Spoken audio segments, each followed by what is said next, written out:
Those numbers sound extreme, and they are.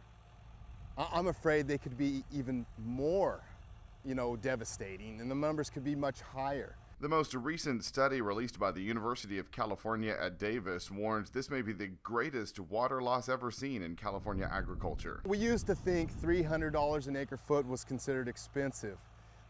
We purchase water in excess of $1,000 an acre foot, and I've heard water is going right now for maybe $2,000 an acre foot. Farmers are finding themselves with tough choices to make. With water so scarce in the state and so expensive, they have to use what little they have to protect high-value crops like nuts and fruits. While some permanent crops can be pretty drought tolerant, these almond trees are certainly an exception. This particular group of trees is about a decade old, and that means that Harris Farms is doing everything it can to make sure these trees survive. Farmers were forced this year to simply leave the ground empty, knowing they wouldn't have the water to support potential crops. As much as 500,000 acres of what is usually highly productive farmland in that state is fallow.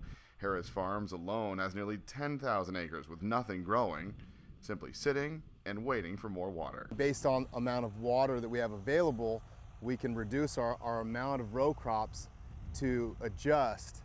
Unfortunately, this year we have a zero allocation, and so most all of our row crops have been fallowed. Analysts say while prices are still holding steady for now, a drought that continues into 2015 will no doubt be felt nationwide by consumers. In some cases, demand is already outpacing supply.